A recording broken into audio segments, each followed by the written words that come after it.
Welcome to Rich Conversations. Today is a very special episode. This one has been in the works for quite some time, and I'm so excited to share it with you. Our guest today is Neal Francis. He's a Chicago cat, and I love his music. I have his album Changes on vinyl, and so when people come over to my apartment, I'll play it for them and be like, this is what my Chicago experience sounds like. It has this boogie-woogie vintage vibe.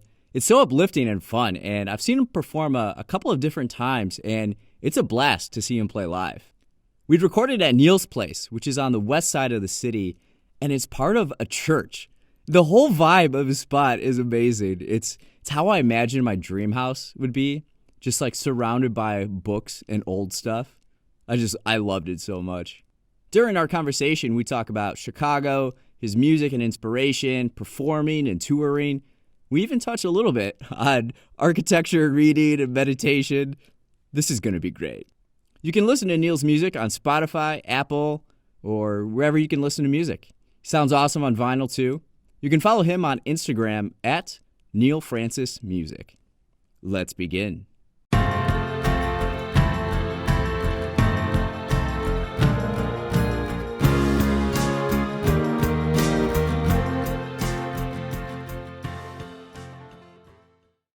Welcome to Rich Conversations.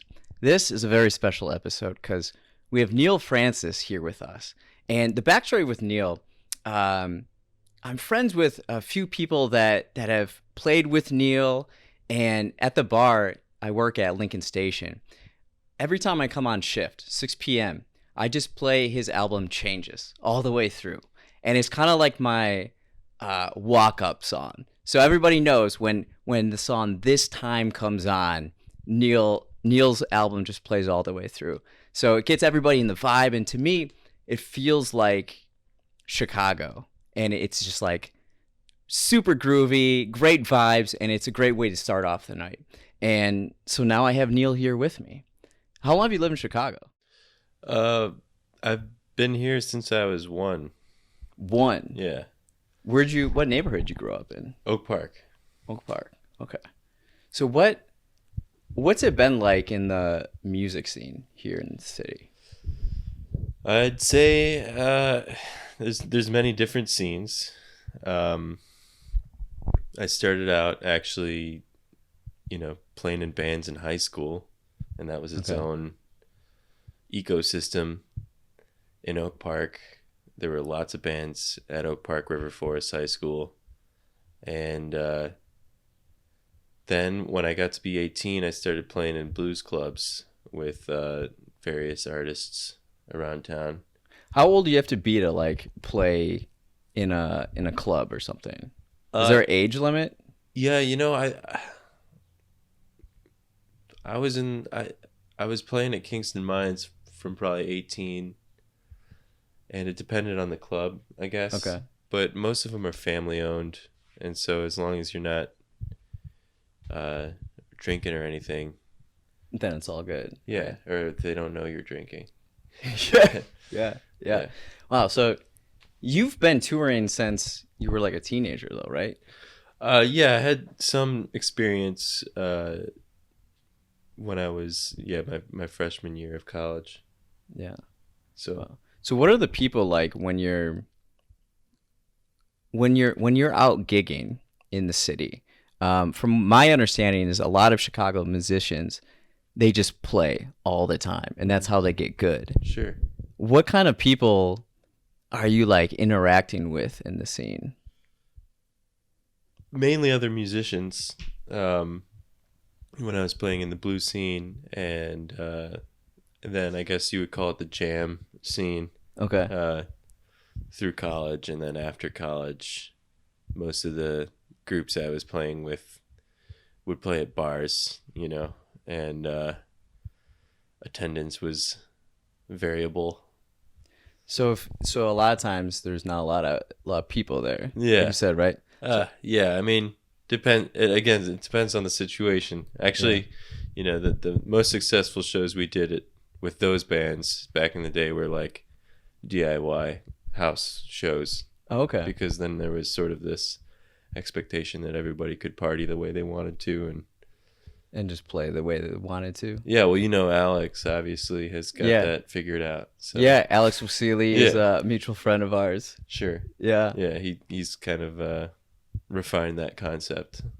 Yeah. Into our adulthood. Yeah. You've played at Funk Party, right? Yeah, that was actually my first show with the Neal Francis project. Okay. So tell listeners how. So you're out on your own now, and you were with the Herd before, right? How long were you playing with the Herd? I was in the Herd for probably 3 years. Okay. Yeah, maybe 2012 to 2015, and then there were a few gigs after that here and there, but it was mainly those 3 years. Okay. You mentioned that there are like a couple different scenes in Chicago, the music scene. What can you describe them? Like what are kind of the types? I mean, the ones that I really know, I don't know, like scene is also just a weird term. Yeah, sure, but like there's, there were bands that knew each other and played shows with each other, and there was the whole Alive one was definitely a scene. That's the bar on Halstead. Near Diversey. That was actually a scene because you had Tuesday nights was like $2 drafts, and so everybody would hang out there on Tuesday, and then Wednesday was usually like the new band on the block, and then Thursday was like the elder statesman. Yeah. So like while we were playing like one Wednesday a month, Spare Parts, this like wicked jazz trio was playing on Thursdays. Okay. And so like the weekly Thursday spot was where we wanted to be, but you have to sort of like play the Wednesday spot for a while. Okay. And have like nobody at your shows. And then once the Herd started playing on Thursdays, eventually that's sort of when that band took off, because I don't know if you're familiar with Galactic. It's a band from New Orleans. No, I don't think so. There was a lead singer for that band called the Houseman. That was like his stage name. Thurl Clouet, I think is his. I'm mispronouncing it, but that's his real name. He's a old New Orleans soul singer who was singing lead for Galactic for a while. So like he was a known entity on the jam, like the larger national jam scene, jam funk scene. So yeah, that show attracted the guy who would end up being our manager. Okay. And it like morphed into something more than we had like anticipated, where we were able to get an agent and go on tours, and the Herd was like the first taste any of us had of like the music industry outside of Chicago, Really? Not playing weddings or something like that. So what was the first time? So you were on tour with the Herd. What was it like going on tour for the first time in your life? I mean, it was a mess for me, and I'm sure the other guys too. It was like probably I was still drinking quite heavily, and I was just like not really looking at what I was doing as any type of job. Okay. And it was a lot of fun, but it was also just like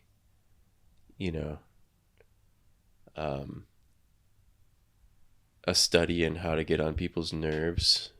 For me. Yeah. I think everything's smoothed out now with the guys. Like the bass player is still in my band. Okay. And the guitarist Taras Horowski is actually coming over tomorrow to jam. But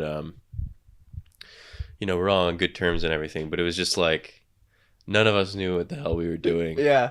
And it was so and my like extracurricular activities in particular just made it difficult for me to execute what you're trying to do and what you're there for. Yeah, it was like that whole period of my life was sort of like the music. My like music career was sort of a sidecar to. So something your extracurriculars were like the focus in your life, and Yeah. the music was secondary in a Yeah, way. yeah. Even though you were using music to kind of fulfill They fed each other. Yeah. And definitely, yeah. Interesting. So how did you? So Neal's music has this like boogie woogie vibe.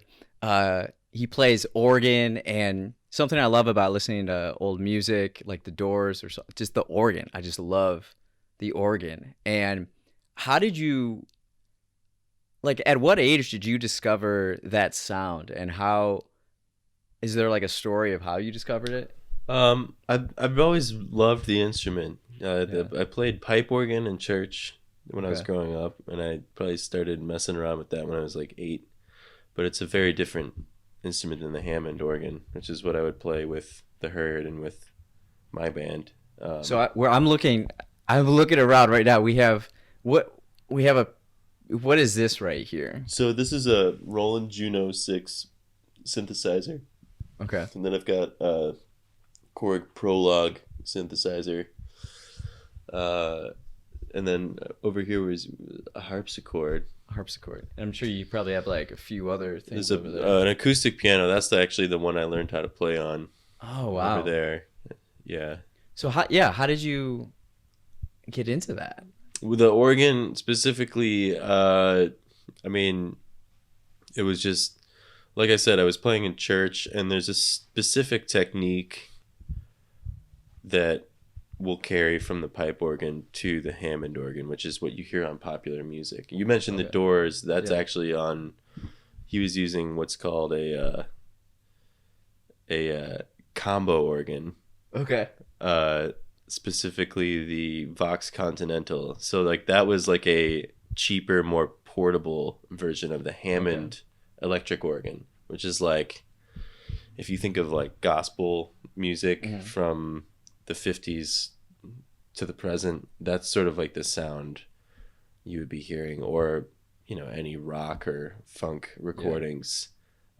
It weighs like 400 pounds, and then the amp probably weighs another 125 or 150 pounds. And so, it's really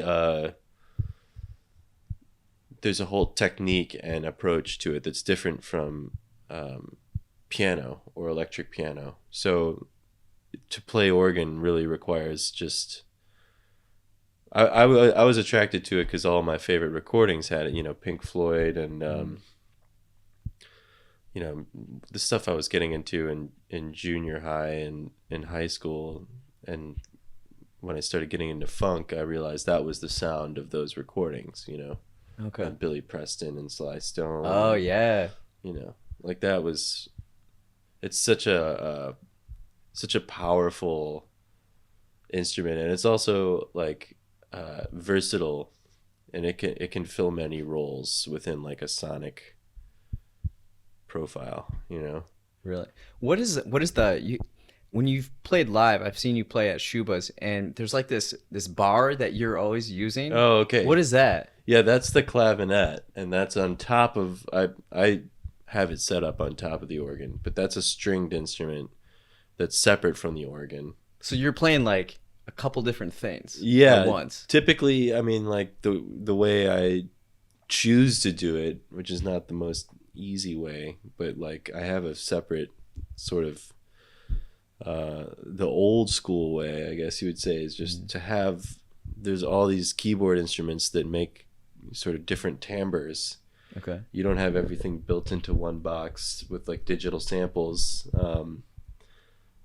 And so, there's a piano, there's an organ, there's a clavinet, and there might be an electric piano. And then, of course, with the new record, I'm going to have to add several synthesizers to the rig. So, Wow. Talking 5 or 6 keyboards now. Yeah. Holy. Probably going to have to add somebody to play all that shit. But Wow. yeah, it's actually like. in addition to having people who can play, you gotta have people who are down to like help you move that stuff around, because it's like Yeah, that's some serious weight. a literal ton of Yeah. gear. Wow. So the lyrics on the album Changes. I'm most familiar with Changes, your work on there. The lyrics, how much of it is based on personal experience, and like how much of it is personal experience versus like an abstract concept? I think I wrote it sort of autobiographical, and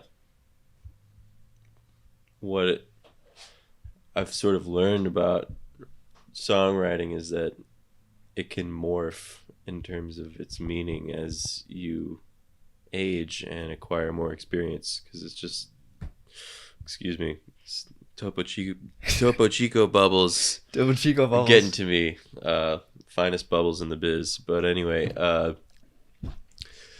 yeah, no, I'd say like the meaning of those lyrics has changed for me, even since I've written them, 2 or 3 years ago. That sort of Do thing. you go back and listen to your work or no? Well, I mean, when I first got the mixes, before we ever released the album, I couldn't stop listening to it because I was just so happy with how it came together. But then there's a certain point where we're playing it every night, so it's the last thing I want to listen to. Because we get off on playing it. That's never a question, Right. But like, I can't. I actually had to. I sat through Changes at Christmas dinner with my girlfriend earlier this year. Just the song Changes, and it was like it was an interesting experience because I was like listening to it for the first time in a while. I'm trying to gauge reactions and whatnot. And kind of going off of that direction, so last year you guys were scheduled to tour Europe, playing music, and talking to Colin, the drummer in your band. He was so excited because his dream is to go play music around the world, and COVID happened. And how did you handle that emotionally, that disappointment, and then how did you adjust creatively during that time? Well, man, it's a great question. We all were bummed. We had like a sort of Cinderella year ahead of us, and the bottom dropped out for everybody, though. It wasn't like our tour got canceled and everybody else got to go, so it was like that mitigated things a little bit. And then I went through this sort of depression when we came back that, again, I don't think was unique necessarily, because nobody knew what was going on or how long things would last. And gradually I sort of shifted gears to recording myself, which I haven't really gotten into. And a lot of musicians, that's the first entrance they have into music, is learning how to mess around with GarageBand or whatever. But my guitar player Kellen left that tape machine here, the Otari 8-track, and I got a mixing board to go with it, and so I just started recording demos, and that eventually became the record that we're finishing up now. So you guys are now like an album ahead. You guys are... When does the next album come out? I can't really say, because I think we're trying to wait for things to be properly open before we drop it.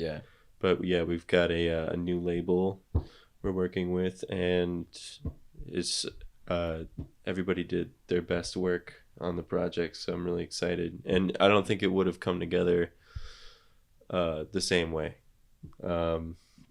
So would you say there was a lot more focus?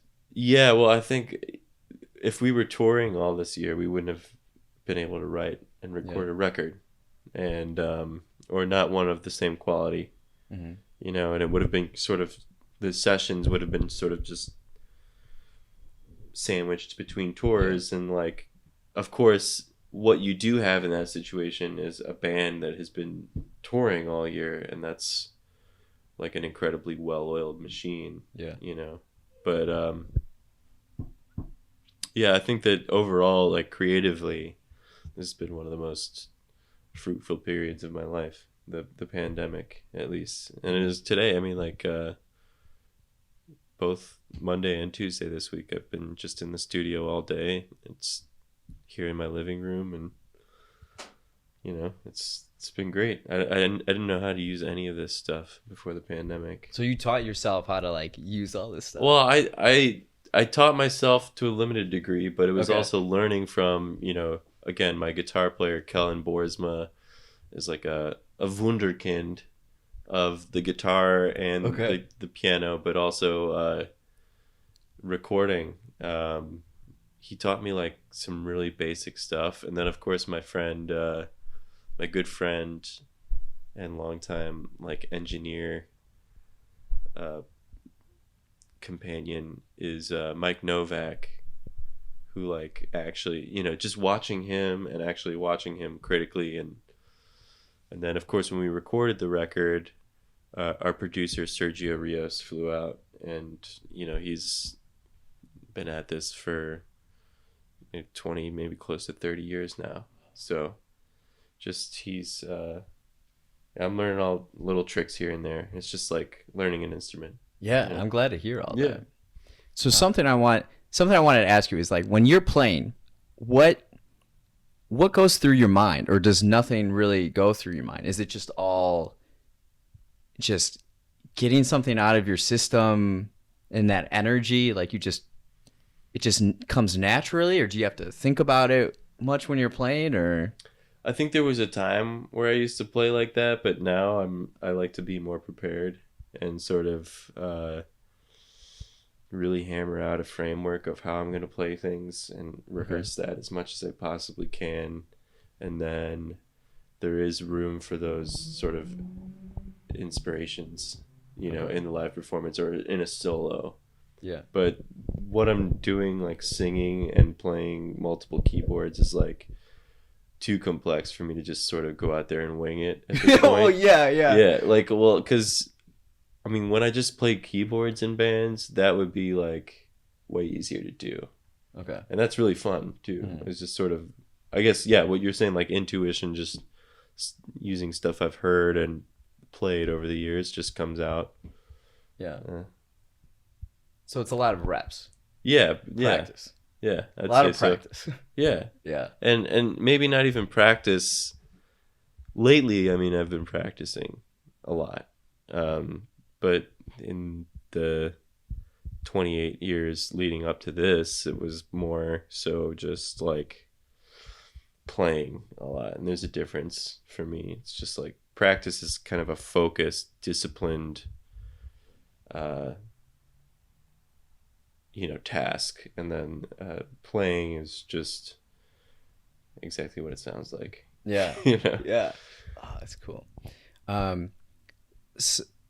So you use this promotional photo a lot of you have headphones on, and when I walked into your place here, I see it was taken right there, and we have these like 1970s lamps. This whole place is like the vibe I love. Old stuff, antiques. We got a bunch of old books here, and globes and swords, and we got a photo of William Tecumseh over here, and everything is all vintage, and I just love it so much. It definitely fits Neal's vibe. What I was curious about is that replica painting. You have Picasso's Three Musicians. Is there any significance to that in the photo that you took that you used for promotions? You know what? I saw this on the list of questions you asked, and this was like the one that I thought about the most, which is funny. That picture was just in our laundry room when I was growing up.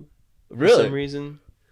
So I figure it was like from my dad's apartment or something. Okay. I gotta ask him. But like, I don't even really see that it's about musicians, although it clearly is, but like, it's just is pleasant to look at. I don't know what else to say. And it's got a frame, so it just kind of I've like everything in this room pretty much, aside from the musical equipment, was like, shit that I got from my parents when they sold the house in Oak Park. Really? So Okay. that's, and like, I love it. And that's why I love old stuff like this too, but it's mostly just hand-me-downs from that house, so that's where that picture came from. So the laundry room. Yeah, it was like in the Nice. basement. It was so weird. And it's like the centerpiece of my house now, although Yeah. I've got the Titanic sinking Wow. up Okay. there. Yeah, we got the Titanic over there. And then my grandpa's ship on the wall. That's the destroyer there, the Cass and Young. Oh wow. So you come from like a shipping family or a Well, my grandpa was in the Navy, and okay. he loved everything about the Navy. Okay. He was a World War II veteran, and I was fascinated by that aspect of him growing up. And I've always kind of just had a fascination with maritime history, I guess. But I've never really like. I went on a like a 10-day sailing trip when I was in the Scouts. Okay. That was the extent of my seafaring. Yes. Yeah. One of the things I'm most proud of to own is this replica ship that I got at an estate sale for $5. Sweet. It's called a Fragata, not Familia. I don't know. It's like a Spanish ship from like 1792, and it's just like massive. It's kind of like this old one here, and it's just huge. Oh, sweet. And that's my pride and joy. And then I come here, and you got all this cool stuff. Have you read a lot of these books, or? Yeah, I mean, again, these are like books I've collected over the years, and a lot of them came from the family home. But yeah, I think I know. studied architecture in college, so a lot of those books are there, and those old books are, from my great grandparents. So. Wow. Yeah, I was trying to make out the books you had on your bookshelf in the photo, and I noticed there's a Fahrenheit 451. Yeah, sure. The one that's on there that wasn't in the photo is Burnham of Chicago. I read that during quarantine. Oh, really? Yeah. Oh, interesting, man. Do you know much about Burnham? I made it up through the World's Fair portion of that book. Yeah. It's so fascinating. I know more than I did. I know more now than I did before reading that. Yeah. Yeah. Oh yeah. Yeah. So if you studied architecture, do you have any favorite types of architecture or people? Yeah. Well, Frank Lloyd Wright designed like 40 buildings in Oak Park. So I was right down the street from that growing up. Wow. And that really was what interested me in architecture. Really? Yeah. Okay. And so, of course, his connection to Louis Sullivan, and then, Louis Sullivan's connection to Burnham through the fair, and William LeBaron Jenney, and just, a lot of Chicago architects. Yeah. But, yeah, both my grandfathers were engineers. Oh, really? So that was sort of a thing, too. Yeah. That's cool. Yeah. Oh, man. Well, kind of on this curiosity note, is there something in the world right now or in your life? What's something you're curious about recently? I've been the first thing that came to mind is I've been doing a meditation practice for the last almost 2 years now. Okay. And so that's become a daily part of my routine. And I've been reading voraciously during the pandemic, and the content has varied wildly, but I guess my main interest is just trying to get better at the recording. Yeah, I would think that's the main. How did you come across these meditations? Actually, my friend Brian and our mutual friend Lucas, two of my best friends from Oak Park, actually, have a daily hang where they just meditate together via Zoom in the morning. Really? Yeah. How long is it for? I think they'd probably do a half hour. Okay. Or maybe they're together for a total of a half hour and they only do 10 minutes. But that was a bug in my ear because I know Bryant specifically is someone that I always looked up to, in terms of just like he's got like 2 degrees from Northwestern, and okay, he was always striving to go deeper and like find out more about himself. And so when he was talking about meditation for years, I was like, you know what? Like, he's already done the research for me. Yeah. Like, if Bryant's into this, then like, yeah, I should just get into it. So he was doing like the Sam Harris course, Waking Up. So I started doing it. It's just an app, and then the things he teaches you are applicable, so that you don't even need an app or a phone. You can just do it in the line at the DMV like I did this morning. I got my so I'm doing like a meditation routine too for the last 2 years, and I got it from Colin. Oh, cool. Colin O'Brien. He like shared with me in Google Drive these like 50-day Sam Harris meditations. Yeah. So I just do them every morning. Yeah. It works. Yeah. So, what books have you been reading? I'm very curious about that. Lately, okay, so on my nightstand, I'm trying to get through this book about the spice trade. Really? And it's like, it's a book I borrowed. Is it Silk Road? No, it's called The Sense of Eden, and it's specifically about like the Dutch, and I'm just kind of getting to the primacy of the Dutch in the book, in the like Indonesian spice trade. And I never anticipated reading this book because I borrowed it from my girlfriend's dad. Okay. Because we had a conversation about another book I read, which was about the British East India Company. Okay. Which was, the great colonization of India, which is extremely interesting. There's a book called The Anarchy, which is just riveting and terrifying. It's like, imagine if Amazon had like a standing army of 250,000 men and like a navy, and control. So that was the East India Company. Yeah, the British East India Company. It's fascinating. The book is great. William Dalrymple wrote that. Okay. And I've early on in the pandemic, I read The Plague because I had never read that. Oh, sure. It was applicable to what we were doing. That stands out for sure. A lot. I've been reading a lot. This is too much. I don't remember any of it.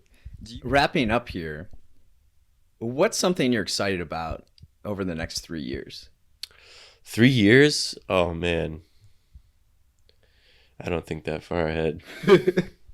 Well, how about this? What about, I was looking at your tour schedule, and you're at Red Rocks in June. Mm-hmm. I don't know exactly what venues you've played at before, but what is like a venue that you dream of playing? Carnegie Hall. Carnegie Hall? In New York. Yeah. Just because I've been hearing about it my whole life from my dad, as mainly as a joke, but it's also just a beautiful space. And in terms of that, I mean, the Auditorium Theater in Chicago is one of the most beautiful, interior spaces I've ever been in. So I'd love to play there too. Wow. That's a lot like, you mentioned like Louis Sullivan. He designed that. Yeah. Yeah. Mm-hmm. Okay. Yeah. Exactly. What makes to you, what makes a great venue? A great venue as a concert goer is acoustics first and foremost. What about playing though? What do you kind of look for or like hope Probably, honestly, it's probably the staff. Really? You know, and you know, if for me, you know, having an easy load in, and then people in the audience is probably actually the most important. But you know, honestly, like I've played some real shitholes and I've had a great time. Yeah. You know, and I've played at big theaters and had a not good time. So it's like everything comes together. Like honestly, when I look back on it, the greatest shows are the ones where there's a lot of people having a good time. Yeah. You know, and sometimes, and even that, I can eat my own words because it's like I've had a great time with 10 people in the audience. Yeah. And we try and treat every show like we're playing for 10,000 people. Yeah. So we have fun, you know, like not give a shit and just play our asses off. And then, but when you're hauling all those keyboards, and you have to go up like a janky, like back stairwell or something, that sucks. That's not fun. No matter how good the show ends up being. Yeah. You know, so there's definitely some hilariously like shitty venues we played, but those were fun nights too, you know. Yeah. Well, kind of on that note, I have here, this is Neal's record, Changes on Vinyl, and this is one, I have a vinyl collection, and when guests come over, I always play this because I feel like it's kind of for me, like a symbol of Chicago in a way, and the people I talk to and affiliate with, and I'm hoping you could sign it. Yeah, of course. Yeah. So we have it right Thanks, here. man. Thank you for buying this record. And we got a pen. Oh, it's open already. Hopefully it works. I just bought it today. Oh yeah, man. That's the Nice. smoothest pens. The smoothest pens. All right. So here it is, Neal Francis vinyl signed. Changes. He has some new music coming out, and you can follow him on Spotify. Listen to his music. It's awesome. Thanks for coming on. I appreciate it. And having me in your space. Oh yeah, of course. Anytime. Thanks, man. Yeah. Cheers. Thanks for listening to Rich Conversations. Thanks to our guest, Neal Francis. Again, you can listen to him on Spotify and Apple. Follow him on Instagram at Neal Francis Music. Fill the rest of your day with some great vibes.